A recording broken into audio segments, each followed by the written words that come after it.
You need to stop talking. You talk too much. You are your own worst enemy, and your mouth is your biggest weapon. The more you talk, the more you open yourself up to being taken advantage of. There's someone you should know.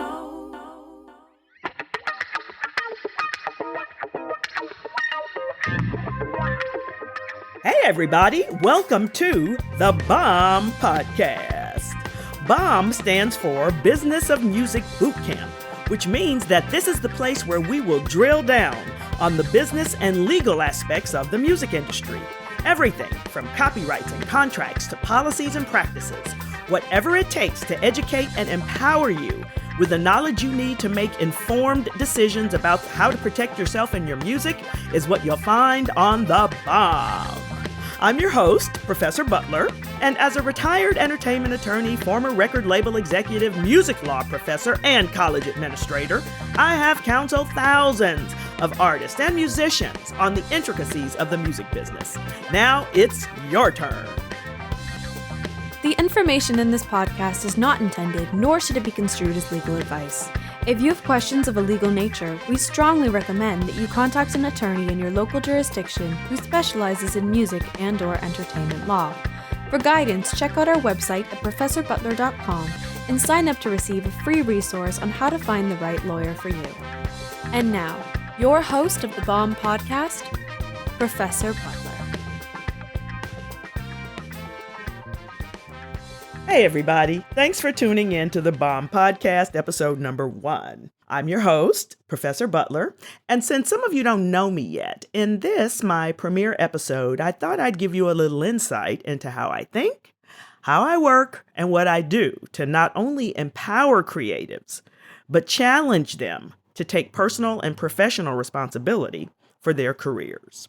I have been in the music business now for almost 30 years, and I've been teaching about the business and legal aspects of the industry for the past 16 of those years. And as a result, I have heard every story and every excuse in the book as to why otherwise talented musicians can't make a living with their music. Over time, I became frustrated and really tired about hearing how musicians were being taken advantage of or how they had to give up everything they owned just to have their music heard. But on the flip side, I was also tired of hearing about musicians who refuse to handle their business or even read and understand what they sign and then turn around and blame the industry for why they can't seem to make any money. So that's why I started this podcast. And I really hope that by tuning in, you gain the knowledge that you need to help you make informed decisions about how to protect yourself and your music, because that's what this is really about. How do you protect you? How do you protect your music? In each episode, I'll share with you a question I received or a story or something I experienced just to help put the concepts I discussed into perspective. And of course, the names and places have been changed to protect the innocent, the uninformed, the naive, and the just plain old confused. So here we go. A few years ago, I was a panelist at a music business conference in Atlanta, Georgia. And during the session, a young man stepped up to the microphone to ask a question of the 4 or 5 experts of us that sat on the panel. Let's say his name was Mark. He was an artist in his probably late 20s. And his question started out with a very bold statement that went something like this. Everybody in the music business is a crook. Every time I try to work with somebody, I get robbed. This guy promised to get me a record deal, then ran off with all my money. Another guy said that if I signed with him, he would get me shows, but he never did. Nobody does what they say they're going to do. Everybody's a liar. Everybody's a crook. All I want to do is get my music out there. Now, here comes his question. What can I do to keep people from ripping me off? Okay, unfortunately, that was not the end of his rant because he just kept talking, mostly name dropping and bragging about all the people that he so-called knew and worked with. And when he finally finished, each of the panelists started to give him really practical, common sense advice. They were all very kind. But when it came to my turn to speak, my recommendation showed my obvious frustration with both him and his question and even his whole situation. Basically, I told him to stop talking. He gave me this weird look like he didn't know what I was talking about, so I just said it again. I said, you need to stop talking. You talk too much. You are your own worst enemy, and your mouth is your biggest weapon. The more you talk, the more you open yourself up to being taken advantage of. The room got quiet except for a few heads nodding in the back. Nobody said a word, so I just kept going, and I explained to him and to the rest of the audience the reason for my response and my theory behind it, which is this. Con men, confidence men and women can smell an easy mark from a mile away. A mark is someone who is easily deceived or swindled, and it's usually due to a lack of information, a lack of common sense, or, believe it or not, in my opinion, a lack of self-esteem. It's almost like how they catfish people on the internet. You know, the catfish set you up from the very beginning. They can tell by the way you describe yourself, by what you say, what you don't say, how you act, and even sometimes how you look, whether or not you're going to be an easy target. And that's how I felt about Mark. I could tell by his attitude and the things that he was saying that he did not know very much about how the music business works. He even lacked common sense. I could tell that. He lacked good judgment. That was obvious. And he did not know or recognize his own value. So in order to keep you from becoming a mark, and the pun is intended, I'm going to share with you my list of the 3 things that, number 1, you should do, number 2, you should not do, and number 3, what you should stop doing to avoid becoming some con person's next victim. Number 1 on my list, do your homework. Now, this is the most obvious, but it's also the most overlooked. And doing your homework involves 2 things. It involves understanding how the industry works and asking lots and lots of questions. So let's start with understanding how the music industry works. I am amazed at the sheer volume of people who seek to make the music industry their lifelong career, but have absolutely no idea how it works or what it takes to succeed. And unfortunately, the less you know, the more vulnerable you become. And the same goes for anything you do. A friend of mine, she recently bought a new car. And weeks after the purchase, she still feels dissatisfied, like she probably got ripped off or probably overpaid for the car. And that's because she didn't do her homework. She walked into that dealership.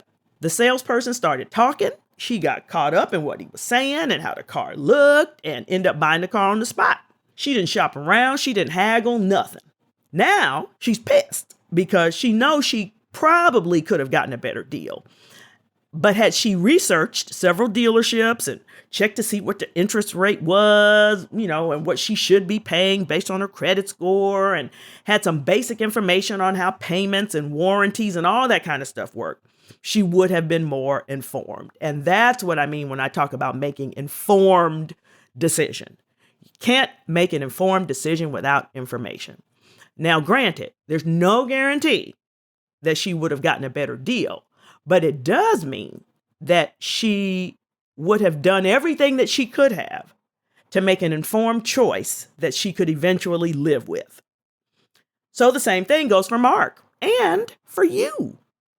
Nobody is saying that you need to be a music industry expert before you can do business with people. But if you go into it not knowing anything, you will get taken. Had this kid, Mark, had even the simplest understanding of what it takes to get a record deal, he would never have fallen for the first guy with a shiny suit, a business card, and a promise. Did the guy work for a record company or have his own company? Was he A&R or maybe business affairs? What kind of deal was he proposing? And what about Mark? Did he have a high quality demo and a catalog of songs? Did he write his own songs? Did he have a strong fan base? Did he have a track record of any kind? Did he have a team of support? When it comes to all those questions, I have no idea. I have no idea because Mark didn't mention any of those things when he went on his rant. And like I said, it's not only about what you say, it's about what you don't say that gives people an idea about how much you know, especially when it comes to asking questions. What you don't ask, or whether you ask any questions at all, can be very telling. For example, Mark talked about paying someone to get him gigs. If he had known just the basics of what it took to book gigs, he would have known what questions to ask and been able to determine whether or not the person that he was going to be working with could really do what they said they could do.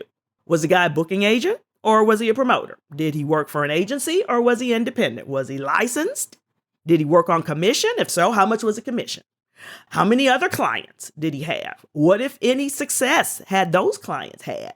When it came to Mark, I had no idea because he didn't say, and he didn't say because he didn't ask. And I quickly sensed that just by the few minutes that he stood before us talking.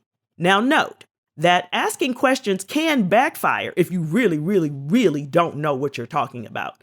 An irrelevant question, or what I hate to refer to because I'm an educator, a stupid question, but there is such a thing, immediately reveals your confusion or lack of knowledge. So in some circumstances, if you really don't know something or don't understand something, I'd rather you just don't say anything. Go home, ask somebody, look it up before you say another word that can leave you looking crazy and leave you getting taken advantage of. And you don't need to consult some expensive consultant either. There are plenty of books and blogs and websites and resources and classes on the internet that give you some pretty good information about how things work. And it's true, some of the stuff on the internet may or may not be completely accurate, but you're not just going to read one article, are you? Or get one person's opinion, right? You're going to read several of them.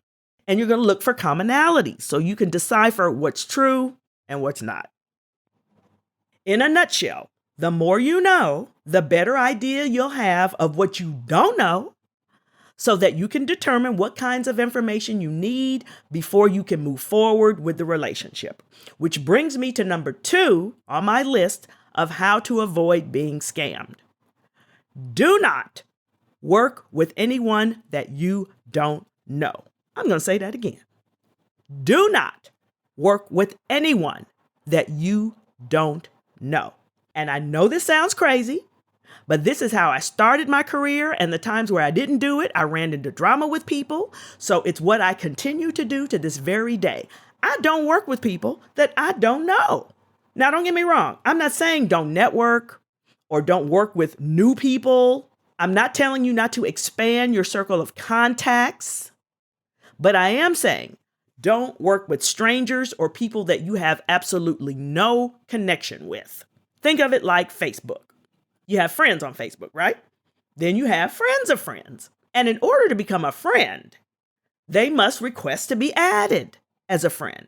I reject friend requests all the time because they come from people that I don't know. I see the request.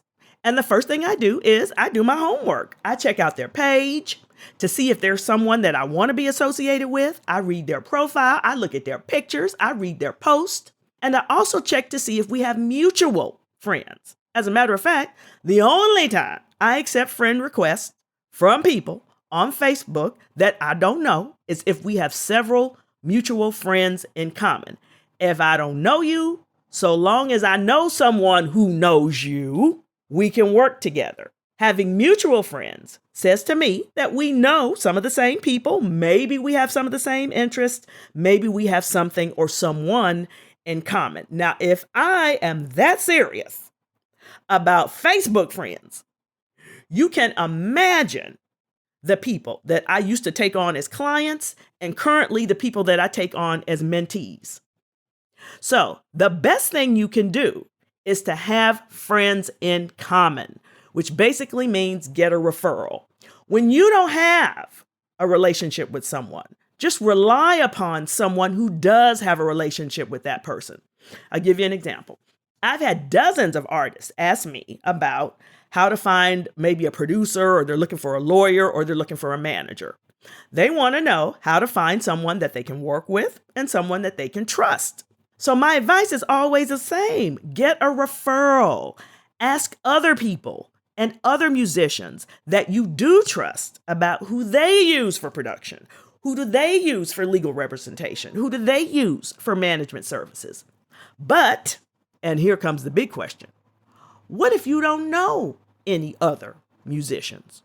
I'm telling you now, you call yourself being in the music business and you don't know anyone that you can get a referral from, then you have a bigger problem than just getting scammed. You have a networking problem, which we'll discuss in more detail in another episode. But for now, what if you really don't know of any musicians who use or need intermediaries, or they just don't have anyone that they can refer you to, or they hating and just don't want to give you the name? Okay, all that's possible. This is where references come in. If you are forced to work with someone that you don't already have a relationship with, or friends in common, or a referral for, you really need to check their references. Ask them for the names and contact information for other people they currently work with or have worked with in the past. And make sure it's not just some empty email or a cell phone number. You don't want to find yourself talking to somebody's cousin, right? You want to speak with one or more legitimate clients that you can find and have contact with via either a website or even their social media. And you want to be able to ask them questions about the person who has approached you or the person that you're considering working with. So you want to be able to say something like this. Hey, my name is Mark, and I've been talking to blankety blank about acting as my manager or my booking agent, and they gave me your number so that I could do a little homework on their services. And if you don't mind, I'd like to ask you a few questions. For example, how long have you known such and such? And what kind of services did they provide for you? And what was it like working with them? And did you feel as if you got what you paid for or what you contracted for? Questions like that. Just have a conversation with the reference. And this is not the time to be timid. Drives me crazy. Far too many artists, far too many musicians are afraid to confront people in the music industry. They seem to be afraid of burning a bridge or alienating someone who could possibly help jumpstart their career, right? I get that. But let me tell you how I feel about that. First of all, if you don't speak up for yourself, no one is going to do it for you. This podcast is all about gaining the knowledge you need to make informed decisions about how to protect yourself and your music. Part of that knowledge will come from asking questions, checking references, talking to other people. If you are afraid to do whatever it takes to gain the knowledge and information you need to make the right decision, then you are not only setting yourself up for failure, you're setting yourself up to get taken. Second of all, if the person you're interested in getting to know has a problem with you asking about them or checking their references, that's a huge red flag. I don't care how sincere they are or they sound. I don't care how respectable they appear to be, how many testimonials they might have on their webpage. If I can't contact or talk to someone and ask somebody questions about you and what you did for them, then I cannot work with you, period. That's how I feel about that. And also, beware of name droppers too, or people who tout old or outdated experience. They may have built their reputation with a major, well-known client long before you were born, and that's fine, and that's actually quite legitimate. But you want to respect the depth and breadth of their experience, while you also make sure that what they have to offer is relevant to you today. Who do they work with now, right? What have they done since they worked with that major artist 30 years ago? Or what have they done lately? You know, the Janet Jackson song, "What Have You Done For Me Lately?" What have you done lately? And don't get caught up in names and titles. Do your homework to at least make sure that what they're saying is true. Because unfortunately, in our industry, very often it's not. Remember catfish? The catfish will give you the information that's almost impossible for you to disprove, or information that they know you won't even try to dispute because you want so badly for it to be true. Which brings me to the next and last item on my list for how to avoid being scammed. And no doubt this is the most controversial part of the three. Stop being so thirsty. You'll note I didn't say stop being hungry, because there is a big difference between being hungry and being thirsty. When you're hungry for something, and this comes straight from the dictionary. You have a strong need, an unyielding urge, or a compelling desire for it. And if you're in the music industry, you have to be hungry if you're going to succeed. You are in one of the most competitive, sometimes cutthroat industries in the world. You have to be hungry in order to overcome the constant criticism, the rejection you'll face on a daily basis. You need that hunger, that compelling urge, that unyielding desire to keep you going, to keep you focused, and to keep you strong in the face of adversity. But when the hunger turns to thirst, you're setting yourself up for a scam. Now, I had to look this up in the Urban Dictionary because I actually heard my niece say the word. But to be thirsty means to be overly eager or desperate. The key word here is desperate.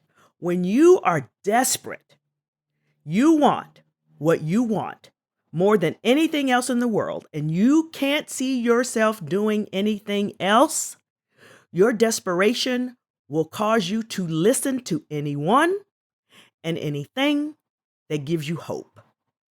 You will listen to anyone that validates you and makes you feel good about your dream. And it doesn't matter if you're brand new to the industry or whether you've been at this for a while. When you are thirsty for fame and fortune, all reason, all restraint, and all common sense goes right out the window. This is one of the reasons why the music industry has been accused of being corrupt. It's because it often preys on the circumstances and the fears of those who come from poverty or even humble beginnings, who are more than just thirsty or desperate for success. They're thirsty and desperate to make a better life for themselves and to feed their families. And I get that. But at some point, you have to take responsibility for your decisions. I always say, what's not your fault is still your problem. And no one is saying don't sign that deal or don't take that money because it's tempting. I get that.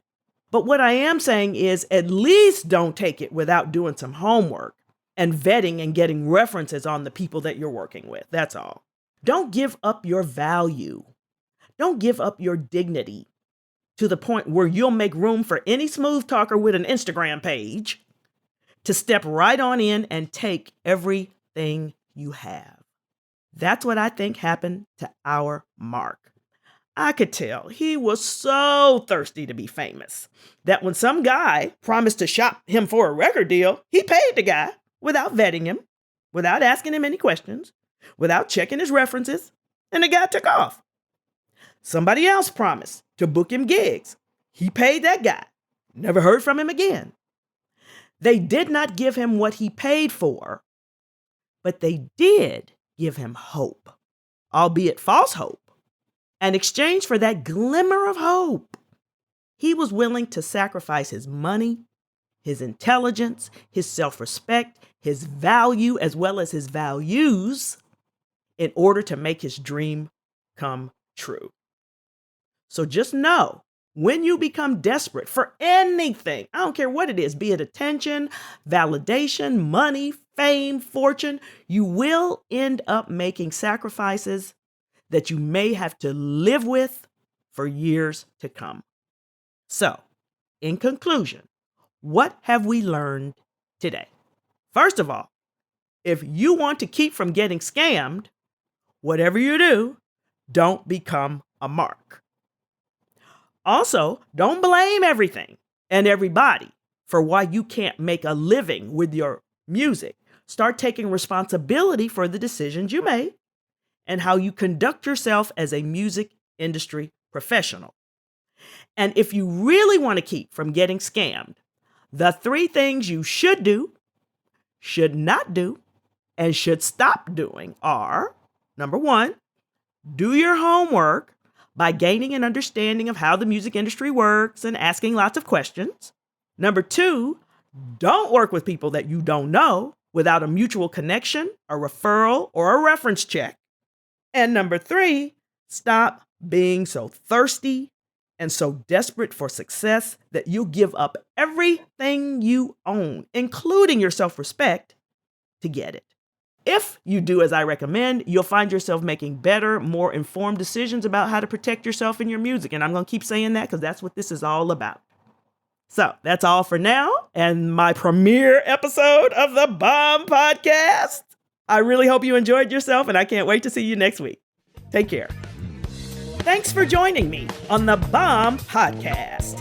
If you were educated, empowered, or inspired by what you heard, please subscribe today to be the first to receive the latest episode. And don't forget, post a review, tell a friend, follow me on social media, and join my tribe at ProfessorButler.com.